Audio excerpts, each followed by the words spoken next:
Hormuz প্রণালী পুরোপুরি খুলে দিল ইরান। কি শর্তে কতদিনের জন্য নৌপথটি খুলে দেওয়ার সিদ্ধান্ত তেহরানের? প্রতিশোধের আগে যুদ্ধবিরতি না, ইরানি জনগণের কড়া হুঁশিয়ারি। ইসলামাবাদে হবে কি দ্বিতীয় দফার বৈঠক? ইসরায়েলের নতুন আতঙ্ক তুরস্ক পাকিস্তান, মধ্যপ্রাচ্যের পরবর্তী যুদ্ধ কার সাথে? আসসালামু আলাইকুম, দেখছিলেন Bangla vision world news headline. Hormuz প্রণালী পুরোপুরি খুলে দিয়েছে ইরান। শুক্রবার দেশটির পররাষ্ট্রমন্ত্রী আব্বাস আরাকচি সামাজিক যোগাযোগ মাধ্যমে লেখেন, লেবাননে যুদ্ধবিরতি চলাকালীন ওই নৌপথটি জাহাজ চলাচলের জন্য সম্পূর্ণ খোলা থাকবে। হরমুজ প্রণালী আবার চালুর উদ্যোগ নিয়ে 40টি দেশের নেতাদের নিয়ে যুক্তরাজ্য ও ফ্রান্সের একটি ভার্চুয়াল বৈঠকের মধ্যে এই ঘোষণা দিল ইরান। এদিকে মার্কিন প্রেসিডেন্ট ট্রাম্প বলেছেন, ইরানের সঙ্গে একটি চুক্তির খুব কাছাকাছি পৌঁছে গেছে ওয়াশিংটন। তবে তেহরান আর কোনো অস্থায়ী যুদ্ধবিরতিতে যাবে না বলে সাফ জানিয়ে দিয়েছেন ইরানের উপপররাষ্ট্রমন্ত্রী সাইদ খাতিবজাদেহ। শহীদ আরাফাতের ডেস্ক রিপোর্ট। বিশ্বের অন্যতম প্রধান নৌপথ হরমুজ প্রণালী সম্পূর্ণ খুলে দিয়েছে ইরান। এখন থেকে ওই পথে বিশ্বের যে কোনো বাণিজ্যিক জাহাজ চলাচল করতে পারবে। শুক্রবার ইরানের পররাষ্ট্রমন্ত্রী আব্বাস আরাকচি এ ঘোষণা দেন। তবে শর্ত জুড়ে দিয়ে ইরানের মন্ত্রী বলেন, লেবাননের 10 দিনের যুদ্ধবিরতির সময়টুকুই ওই প্রণালী খোলা থাকবে। এতে লেবাননের যুদ্ধবিরতি শেষে আবারও হরমুজ প্রণালী বন্ধের শঙ্কা করছেন বিশ্লেষকরা, যদিও সেটি নির্ভর করছে দ্বিতীয় দফার বৈঠক এবং যুক্তরাষ্ট্র ইরানের মধ্যে চুক্তির ভবিষ্যতের ওপর। এদিকে ইরান হরমুজ প্রণালী খোলার ঘোষণা দিলেও ইরানের বন্দরগুলোতে নৌ অবরোধ অব্যাহত রাখার ঘোষণা দিয়েছেন মার্কিন প্রেসিডেন্ট ডোনাল্ড ট্রাম্প। বলেছেন, তেহরান ওয়াশিংটন চুক্তি না হওয়া পর্যন্ত এ অবরোধ সম্পূর্ণ বহাল থাকবে। তবে খুব দ্রুত আলোচনার মাধ্যমে একটি চুক্তির সম্ভাবনা আছে বলে জানান প্রেসিডেন্ট ট্রাম্প। ইসলামাবাদে দ্বিতীয় দফার আলোচনার সম্ভাবনার মধ্যে ইরান সাফ জানিয়ে দিয়েছে, তারা আর কোনো অস্থায়ী যুদ্ধবিরতি মেনে নেবে না। ইরানের উপপররাষ্ট্রমন্ত্রী সাইদ খাতিবজাদেহ এ হুঁশিয়ারি দিয়ে বলেন, তেহরান মধ্যপ্রাচ্য যুদ্ধের স্থায়ী সমাধান চায়। এদিকে লেবাননে হামলা বন্ধ করতে ইসরায়েলকে নির্দেশ দিয়েছেন মার্কিন president Donald Trump. Shahid Arafat, Bangla vision news desk. যুদ্ধবিরতি শুরুর কয়েক ঘন্টা না যেতেই লেবাননের বিভিন্ন এলাকায় হামলা চালিয়েছে ইসরায়েলি সেনারা। তেল আবিবের পক্ষ থেকে আনুষ্ঠানিক সিদ্ধান্তের আগেই ডোনাল্ড ট্রাম্পের যুদ্ধবিরতির ঘোষণায় ইসরায়েলিদের মধ্যে ক্ষোভের সৃষ্টি হয়েছে। তবে এসবের পরোয়া না করে এখন পর্যন্ত 10টি যুদ্ধ থামানোর দাবি করেছেন ট্রাম্প। সঞ্জিদা ইসলাম তন্নির, ডেস্ক রিপোর্ট। দৃশ্যটি লেবাননের নাবাতিহ শহরের। ছাদ খোলা গাড়ি থেকে ভিক্টরি সাইন বা জয়ের চিহ্ন দেখানো হাস্যোজ্জ্বল শিশুটির বয়স বড়জোর 9 বা 10। চালকের আসনে বসা মায়ের সাথে ঘুরছে বীরের বেশে, যেন কোনো প্রতিযোগিতা জিতে ফিরেছে। অথচ এই উচ্ছ্বাসের নেপথ্যে রয়েছে ইসরায়েলের নির্মম হত্যাযজ্ঞ থেকে সাময়িক মুক্তির সুখবর। লেবাননের সশস্ত্র গোষ্ঠী হিজবুল্লাহ আর ইসরায়েলি সেনাদের মধ্যে প্রায় 2 মাসের পাল্টাপাল্টি হামলা বন্ধে শুক্রবার ভোরে শুরু হয়েছে 10 দিনের যুদ্ধবিরতি। মার্কিন প্রেসিডেন্ট ডোনাল্ড ট্রাম্প যুদ্ধবিরতি ঘোষণা দেওয়ার পরপরই লেবাননের রাস্তায় শুরু হয় মুক্তির উদযাপন। এ সময় ইসরায়েলের আগ্রাসন প্রতিরোধের লড়াইয়ে শহীদদের স্মরণ করেন অনেকে। এই স্বস্তির মধ্যেও অনেকের মনে উকি দিচ্ছে যুদ্ধবিরতির স্থায়িত্ব নিয়ে সন্দেহ। যুদ্ধবিরতিতে আমরা খুশি, যুদ্ধে শহীদদের কাছে আমরা খুবই কৃতজ্ঞ। তাদের জন্য আজকের এই দিনটি এসেছে। তবে আমরা চাই দক্ষিণ লেবানন থেকে ইসরায়েলি সেনাদের পুরোপুরি প্রত্যাহার করা হোক, না হলে যুদ্ধবিরতি টিকবে না। মনে হয় না এই যুদ্ধবিরতি টিকবে, কারণ হিজবুল্লাহর পক্ষে অস্ত্র সমর্পণ করা অসম্ভব, আর ইসরায়েলিদের উপরেও আর কোনো আস্থা নেই। তারা হয়তো কিছু সময়ের জন্য যুদ্ধবিরতি মানবে, কিন্তু কয়েক মাস পরেই আবার যুদ্ধ শুরু হবে। সাধারণ লেবানিজদের আশঙ্কা যে অমূলক নয়, তা যুদ্ধবিরতি শুরুর প্রথম ঘন্টায় দেখিয়ে দিয়েছে ইসরায়েল। যুদ্ধবিরতি কার্যকরের 1 ঘন্টা যেতে না যেতেই লেবাননের একাধিক গ্রামে হামলার অভিযোগ উঠেছে ইসরায়েলের বিরুদ্ধে। এক্স হ্যান্ডেলে এই অভিযোগ তুলেছে লেবাননের সেনাবাহিনী। অবশ্য হিজবুল্লাহ ইসরায়েল লক্ষ্য করে পাল্টা হামলার জবাব দিয়েছে। এমন পরিস্থিতিতে প্রশ্ন উঠেছে, 10 দিনের যুদ্ধবিরতি কি আদৌ টিকবে? লেবাননে যুদ্ধবিরতি নিয়ে মার্কিন প্রেসিডেন্ট ট্রাম্পের মোড়লগিরিতে ক্ষোভ সৃষ্টি হয়েছে সাধারণ ইসরায়েলি আর লেবাননে অবস্থানরত সেনাদের মধ্যে। যুদ্ধবিরতি নিয়ে ইসরায়েলের পার্লামেন্ট নেসেটে ভোটাভুটির কথা থাকলেও আগেভাগেই ঘোষণা দিয়ে দেন ট্রাম্প, যা ইসরায়েলের সরকারকে চরম বিব্রতকর পরিস্থিতিতে ফেলে দেয়। তাছাড়া ইসরায়েল হিজবুল্লাহকে যুদ্ধবিরতির আওতার বাইরে রাখতে চাইলেও তাতে বাধ সেধেছেন ট্রাম্প। হিজবুল্লাহ যুদ্ধবিরতি মেনে চলবে আশ্বাস দিয়ে গোষ্ঠীটির অবকাঠামোগুলোতে হামলা বন্ধের আহ্বান জানিয়েছেন। আগ বাড়িয়ে ট্রাম্পের একাধিক সিদ্ধান্ত ঘোষণায় অসন্তোষ ছড়িয়ে পড়েছে ইসরায়েলের প্রধানমন্ত্রী বেনিয়ামিন নেতানিয়াহুর মন্ত্রিপরিষদেও। অবশ্য এতে পরোয়া নেই মার্কিন প্রেসিডেন্টের। বরং লেবানন নিয়ে এ পর্যন্ত বিশ্বজুড়ে মোট 10টি যুদ্ধবন্ধের বিরল কৃতিত্ব দাবি করেছেন। এখানেই শেষ নয়, ইরানের সাথে ভঙ্গুর যুদ্ধবিরতির মধ্যেও শান্তি চুক্তির খুব কাছাকাছি পৌঁছেছেন বলে মন্তব্য করেছেন তিনি। তেহরানের সমৃদ্ধ ইউরেনিয়ামের মজুদ হস্তান্তর করা সহ চুক্তির সিংহভাগ শর্ত ইরান মেনে নিয়েছে বলেও দাবি ট্রাম্পের। আমাদের মূল লক্ষ্য ইরানকে পারমাণবিক অস্ত্র থেকে দূরে রাখা। আমরা এখন সেই পর্যায়ে আছি। তারা পারমাণবিক অস্ত্র তৈরি না করতে রাজি হয়েছে। তারা প্রায় সবকিছুতেই রাজি আছে। যদি তারা আলোচনার টেবিলে আসে, আমরা ব্যাপারটা মিটিয়ে ফেলব। ইরানের সাথে শান্তি চুক্তি সই হলে সে সময় পাকিস্তান সফরে যাওয়ার ইচ্ছাও প্রকাশ করেছেন ট্রাম্প। এমন অবস্থায় মধ্যস্থতাকারী হওয়ার সুযোগ নিয়ে ওয়াশিংটনের সাথে মিত্রতার সম্পর্ক আরও পাকাপোক্ত করার জোর তৎপরতা চালিয়ে যাচ্ছে পাকিস্তান।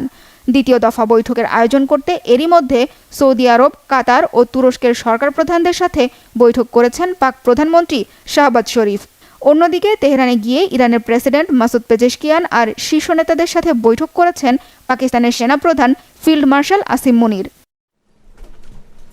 শান্তি চুক্তি নিয়ে ক্রমে বাড়তে থাকা আশাবাদের মধ্যে ভিন্ন সুর মার্কিন প্রতিরক্ষা বিভাগ পেন্টাগনের। মার্কিন প্রতিরক্ষা মন্ত্রী পিট হেগসেথ বলেছেন, ইরানে আবারও হামলা চালাতে প্রস্তুত আছে আমেরিকান সেনারা। চুক্তিতে রাজি না হলে আবারও হামলা হবে। হুঁশিয়ারি এসেছে ইরানে মার্কিন নৌ অবরোধ নিয়েও। হরমুজ প্রণালীতে চলাচলকারী ইরানি জাহাজের পাশাপাশি ইরানের তেলবাহী যে কোনো জাহাজে হামলার হুমকি দিয়েছেন মার্কিন জেনারেল ড্যান কেইন। সানজিদা ইসলাম তন্নি, বাংলা ভিশন, নিউজ ডেস্ক। বারুদের স্তূপের ওপর দাঁড়িয়ে এখন শান্তির স্বপ্ন দেখছে মধ্যপ্রাচ্য। একদিকে যুদ্ধের ক্ষত আর অপমানের বদলা নেওয়ার তীব্র নেশা, অন্যদিকে রক্তপাত থামিয়ে স্বাভাবিক জীবনে ফেরার আকুতি। ইরান জুড়ে এখন বইছে দুই মিশ্র হাওয়া। ওয়াশিংটন থেকে তেহরান, সবার নজর এখন পাকিস্তানের আসন্ন শান্তি বৈঠকের দিকে। কূটনৈতিক সমঝোতার মধ্য দিয়ে শেষ পর্যন্ত যুদ্ধের অবসান ঘটবে নাকি পরিস্থিতি আরও ভয়াবহ হবে, সেটা এখন বড় প্রশ্ন। চলমান সংকটে ইরানি জনগণের মনোভাব নিয়ে হাফিজুল ইসলামের ডেস্ক রিপোর্টে বিস্তারিত। প্রতিশোধের নেশা নাকি শান্তির আশা, এই নিয়ে দোটানায় আছে ইরানের জনগণ। আমেরিকা ও ইসরায়েলের চাপানো যুদ্ধ এবং অপমানের বদলা নিতে একদল ইরানি যেমন মরিয়া, তেমনি সাধারণ মানুষের একটি বড় অংশ আছে যুদ্ধবিরতির অপেক্ষায়। তবে দেশের সম্মান, সার্বভৌমত্ব এবং অন্যায়ের কাছে মাথা নত না করার ব্যাপারে একাট্টা সবাই। সরকার নিয়ে নানা মতবিরোধ থাকলেও দেশের স্বার্থে একজোট তারা। সাম্প্রতিক দুটি যুদ্ধের জেরে জনসাধারণের মিশ্র প্রতিক্রিয়া বুঝিয়ে দিচ্ছে ইরান এখন দাঁড়িয়ে আছে গভীর শোক ও তীব্র ক্ষোভের উপর। এমন পরিস্থিতিতে প্রশ্ন হলো, অচিরেই কি থামবে যুদ্ধ নাকি আবারও শুরু হবে প্রতিশোধের পালা? যদি পশ্চিমারা আমাদের দেশের স্বার্থ ভুলে না যায়, আমাদের উপর অন্যায্য চাপ না দেয় এবং তাদের দেওয়া কথা ও চুক্তি মেনে চলে, তাহলে সব পরিস্থিতি বিবেচনা করে আমি যুদ্ধবিরতির পক্ষে। আমার মনে হয় এটা খারাপ কিছু হবে না, বরং ইরানিদের জন্য বেশ লাভজনকই হবে। ইরানিরা এমন এক জাতি যারা চাপের মুখে মাথা নত করে না। দেশের প্রতিটি মানুষের মতো আমাদের সরকারেরও কর্মকর্তারাও একই রকম। তারাও অন্যায্য চাপের কাছে নতি স্বীকার করবেন না। যেহেতু অন্য পক্ষ তাদের দেওয়া কথা ভেঙেছে, তাই এবার বিষয়টিকে তাদের গুরুত্বের সাথে নেওয়া উচিত। আমার মনে হয় না পশ্চিমারা এই যুদ্ধ চালিয়ে যাবে, কারণ এটা আমেরিকানদের জন্য অনেক ব্যয়বহুল হয়ে পড়েছে। তারা কেবল মুখের কথায় আমাদের হারিয়ে দিতে পারবে না। মধ্যপ্রাচ্যের উত্তাল পরিস্থিতিতে আশার আলো হয়ে দেখা দিয়েছে আমেরিকা ও ইরানের মধ্যে দ্বিতীয় দফার সম্ভাব্য বৈঠক। দিন, তারিখ, স্থান অনিশ্চিত হলেও সংঘাতের ইতি টানতে অচিরেই শুরু হতে পারে সমঝোতা আলোচনা। কিন্তু কূটনীতির পথে সবচেয়ে বড় বাধা হয়ে দাঁড়িয়েছে তেহরান ওয়াশিংটনের মধ্যকার দীর্ঘদিনের অবিশ্বাস। অনেক ইরানি মনে করেন যুদ্ধবিরতি শেষ পর্যন্ত তাদের জন্য লাভজনক হবে। একই সঙ্গে তারা সাফ জানিয়েছেন ইরান কখনো চাপের মুখে মাথা নত করে না, করবেও না। বেশিরভাগ মানুষই চায় না এই আলোচনা বা সমঝোতা সফল হোক, কারণ এর মধ্যে অনেক রক্ত ঝরেছে। সেটা আগের 12 দিনের যুদ্ধই হোক আর এবারের 40 দিনের যুদ্ধ। এই আত্মত্যাগকে কোনোভাবেই ছোট করে দেখা উচিত নয়। আমরা এখনো এর প্রতিশোধ চাই। সত্যি বলতে, যারা প্রাণ হারিয়েছেন তাদের রক্তের বদলা পুরোপুরি না নেওয়া পর্যন্ত যুদ্ধবিরতির খুব একটা পক্ষে নই আমি। অবশ্য সবকিছু এখন নির্ভর করছে সামনের আলোচনার উপর। যুদ্ধ যেন না হয় সেটাই তো আশা করি। আসলে কেউই তার নিজ দেশে যুদ্ধ চায় না। আমরা সবসময় শান্তিপূর্ণ সুন্দর জীবনী খুঁজি। চলমান সংঘাতের সরাসরি প্রভাব পড়েছে বিশ্বের অন্যতম গুরুত্বপূর্ণ নৌপথ হরমুজ প্রণালীতে। বর্তমানে এই রুট দিয়ে জাহাজ চলাচল কার্যত বন্ধ থাকায় বিশ্ববাজারে ধস নেমেছে জ্বালানি তেলের সরবরাহে। শান্তি আলোচনার প্রথম বৈঠকের খবরে তেলের দাম কিছুটা হ্রাস পেয়েছিল, কিন্তু চুক্তি নিয়ে সংশয় থাকায় পুনরায় উত্তপ্ত হয়ে উঠেছে জ্বালানি বাজার। আসন্ন সমঝোতা বৈঠক কি পারবে মধ্যপ্রাচ্যের আগুন নেভাতে, নাকি পরিস্থিতি হবে আরও জটিল? সারা বিশ্ব এখন খুঁজছে সে প্রশ্নের উত্তর। হাফিজুল ইসলাম, বাংলাভিশন। ইউরোপের আকাশপথে বড় ধরনের বিপর্যয়ের আশঙ্কা দেখা দিয়েছে। মধ্যপ্রাচ্য থেকে জেট ফুয়েল সরবরাহ ব্যাহত হওয়ায় আগামী 6 সপ্তাহের মধ্যেই ফ্লাইট চলাচলে বড় সংকট তৈরি হতে পারে বলে সতর্ক করেছে আন্তর্জাতিক জ্বালানি সংস্থা IEA। হরমুজ প্রণালী অচল থাকায় ইউরোপ বিকল্প জ্বালানি সংগ্রহে হিমশিম খাচ্ছে। পরিস্থিতি দ্রুত স্বাভাবিক না হলে ব্যাপক হারে ফ্লাইট বাতিল হতে পারে বলে মনে করছেন বিশ্লেষকরা। ইউরোপের আকাশপথ কি সত্যিই বন্ধের পথে? বিকল্প উৎস খুঁজেও কেন মিলছে না সমাধান? এই জ্বালানি সংকট কি বিশ্বজুড়ে ছড়িয়ে পড়বে? বিস্তারিত থাকছে মোর্শেদ আলমের ডেস্ক রিপোর্টে। বন্ধ হতে যাচ্ছে ইউরোপের আকাশপথ, থমকে যেতে পারে যাত্রীবাহী বিমান চলাচল। ইউরোপের হাতে আছে আর মাত্র 6 সপ্তাহ, তারপরই দেখা দিতে পারে চরম বিপর্যয়। এমনই সতর্কবার্তা দিয়েছেন ইন্টারন্যাশনাল এনার্জি এজেন্সির প্রধান ফাতিহ বিরল। তবে কি হতে যাচ্ছে, কিভাবে মিলবে সমাধান, তা নিয়ে বিশ্লেষণে নেমেছেন অনেকেই। চলতি সপ্তাহে প্রকাশিত IEA এর প্রতিবেদনে বলা হয়েছে, মধ্যপ্রাচ্য থেকে জেট ফুয়েল আমদানির অন্তত অর্ধেক বিকল্প উৎস থেকে নিশ্চিত করতে না পারলে জুনের মধ্যেই ইউরোপে ভয়াবহ সংকট তৈরি হতে পারে। পরিস্থিতি এতটাই নাজুক যে সরবরাহ স্বাভাবিক না হলে ব্যাপক হারে ফ্লাইট বাতিলের ঘটনাও ঘটতে পারে। সংকটের কেন্দ্রবিন্দুতে রয়েছে পারস্য উপসাগরের গুরুত্বপূর্ণ জলপথ হরমুজ প্রণালী। ইরানের সঙ্গে যুক্তরাষ্ট্র ও ইসরায়েলের সংঘাতের জেরে টানা 6 সপ্তাহ ধরে এই পথ কার্যত অচল অবস্থায়। ফলে উপসাগরীয় অঞ্চল থেকে জেট ফুয়েল সরবরাহ মারাত্মকভাবে ব্যাহত হচ্ছে, আর এর সরাসরি প্রভাব পড়ছে বৈশ্বিক জ্বালানি বাজারে। IEA বলছে, বিশ্বজুড়ে জেট ফুয়েলের সবচেয়ে বড় উৎস এই উপসাগরীয় অঞ্চলই। শুধু ইউরোপই নয়, দক্ষিণ কোরিয়া, ভারত ও চীনের মতো বড় অর্থনীতিগুলোর শোধনাগারও মধ্যপ্রাচ্যের অপরিশোধিত তেলের উপর নির্ভরশীল। ফলে এই সংকটের ঢেউ বিশ্বব্যাপী ছড়িয়ে পড়ার আশঙ্কা তৈরি হয়েছে। ইউরোপ আগে থেকেই মোট জেট ফুয়েল আমদানির প্রায় 75%ই মধ্যপ্রাচ্য থেকে নিত। এখন সেই নির্ভরতা কাটাতে গিয়ে পড়তে হচ্ছে মহাবিপদে। বিকল্প হিসেবে যুক্তরাষ্ট্র ও নাইজেরিয়া থেকে আমদানি বাড়ানোর চেষ্টা চলছে, তবে তা চাহিদার তুলনায় এখনো যথেষ্ট নয়। এর মধ্যে যুক্তরাষ্ট্র থেকে জেট ফুয়েল রপ্তানি বাড়াতে শুরু করেছে বলে জানিয়েছে IEA। কিন্তু পরিস্থিতি স্বাভাবিক করতে এটি কতটা কার্যকর হবে তা নিয়ে সংশয় থেকে যাচ্ছে। অন্যদিকে যুক্তরাজ্য সরকার জানিয়েছে, তারা জ্বালানি সরবরাহকারী ও এয়ারলাইন্সগুলোর সঙ্গে ঘনিষ্ঠভাবে কাজ করছে, যাতে যাত্রী চলাচল ও ব্যবসায়িক কার্যক্রম স্বাভাবিক রাখা যায়। যদিও দেশটির উড়োজাহাজ সংস্থাগুলো এখনো বড় কোনো সরবরাহ সংকট দেখছে না, তবুও সম্ভাব্য ঝুঁকি মোকাবেলায় প্রস্তুতি নিচ্ছে সবাই। বিশ্লেষকদের মতে, পরিস্থিতি দ্রুত নিয়ন্ত্রণে না এলে ইউরোপের আকাশে অচল অবস্থা তৈরি হওয়া শুধু সময়ের ব্যাপার। জ্বালানির টানাপোড়েন এখন শুধু অর্থনীতির নয়, এটি হয়ে উঠেছে বৈশ্বিক যোগাযোগ ব্যবস্থার জন্যও এক বড় হুমকি। মোর্শেদ আলম, বাংলাভিশন। ইসরায়েলের প্রধান শত্রু তালিকা থেকে মুছে যাবে ইরানের নাম। কয়েক দশকের চিরচেনা প্রতিদ্বন্দ্বী তেহরান এখন সামরিক ও অর্থনৈতিকভাবে অনেকটাই দুর্বল, কিন্তু বিষয়টি তেল আবিবের জন্য স্বস্তিকর হচ্ছে না। ইসরায়েলি বিশ্লেষকদের দাবি, ইসরায়েলের নতুন শত্রু হয়ে উঠতে পারে তুরস্ক অথবা পাকিস্তান। একদিকে এরদোগানের সাথে চরম কূটনৈতিক সংঘাত, অন্যদিকে পাকিস্তানের পরমাণু শক্তির হুমকি, সব মিলিয়ে মধ্যপ্রাচ্যের ভূ রাজনীতিতে আসতে চলেছে এক নাটকীয় মোড়। হাফিজুল ইসলামের ডেস্ক রিপোর্টে বিস্তারিত। গত 3 দশক ধরে ইরানকে নিজেদের প্রধান শত্রু হিসেবে দেখে আসছে ইসরায়েল। পরপর দুটি যুদ্ধে অর্থনীতির মেরুদণ্ড ভেঙে পড়ায় অনেকাংশে কমেছে তেহরানের সামরিক তেজ।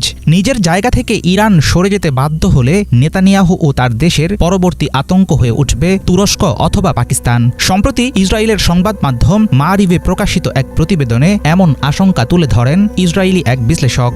বোয়াজ গোলানি নামের এই বিশ্লেষকের মতে, ইসরায়েলের বিরুদ্ধে মাথাচাড়া দিচ্ছে নতুন দুই শক্তি। তবে তার মতামত যেমনই হোক, ইরান যুদ্ধের পর ইসরায়েল চাইলেও তুরস্ক কিংবা পরমাণু শক্তিধর পাকিস্তানের বিপক্ষে দাঁড়ানোর সাহসও করবে না।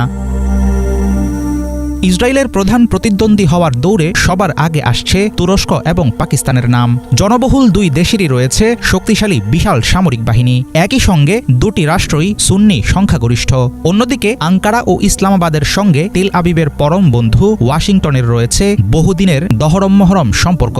বর্তমানে নানা ইস্যুতে তুরস্ক এবং পাকিস্তানের সঙ্গে ক্রমেই তিক্ততা বেড়েছে ইসরায়েলের। সিরিয়ার নিয়ন্ত্রণ ও গাজা ইস্যুতে এরদোয়ান নেতানিয়াহুর কথার যুদ্ধ এখন নিয়মিত ঘটনা। সাম্প্রতিক যুদ্ধে মধ্যস্থতাকারী হিসেবে পাকিস্তান সামনে এলেও দেশটির নেতারা চরম ইসরায়েল বিরোধী। ইসরায়েলকে মানবতার অভিশাপ হিসেবে কটাক্ষ করেছেন পাক প্রতিরক্ষামন্ত্রী। ইরানের সাথে সংঘাত চূড়ান্তভাবে শেষ হওয়ার আগেই তুরস্ক বা পাকিস্তানকে মোকাবেলা করতে হতে পারে ইসরায়েলের। কিন্তু তেল আবিবের নীতি নির্ধারকদের জন্য এই দুই অবস্থাই হয়ে দাঁড়াবে সমানভাবে বিপজ্জনক। আসন্ন সংকট সামাল দিতে এখন থেকেই নতুন কৌশল সাজাতে শুরু করেছে ইসরায়েল। হোয়াইট হাউসের ভেতরেই তেল আবিব খুঁজছে সংকটের সমাধান।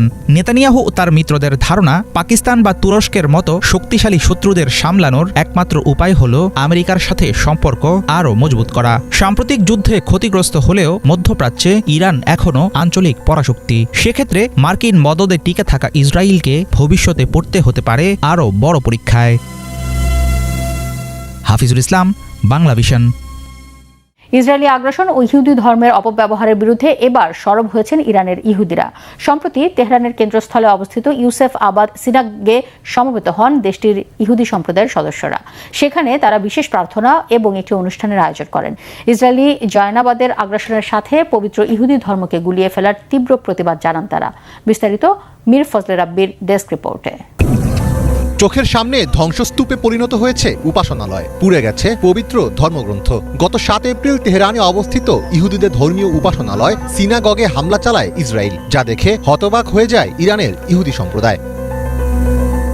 তেহরানের ইউসেফ আবাদ পাড়ার রাফিনিয়া সিনাগগটি ছিল 20 শতাব্দীর মাঝামাঝি সময়ের এক ঐতিহাসিক নিদর্শন। এটি ছিল উত্তর পূর্ব ইরানের খোরাসানি ইহুদিদের অন্যতম প্রধান মিলনস্থল। আধুনিক স্থাপত্য ও পারস্যের ঐতিহ্যবাহী টাইলস দিয়ে নির্মিত এই উপাসনালয়টির ধ্বংসের খবরে ইহুদিদের পাশাপাশি মুসলিম প্রতিবেশীরাও শোকাহত হয়ে পড়েন।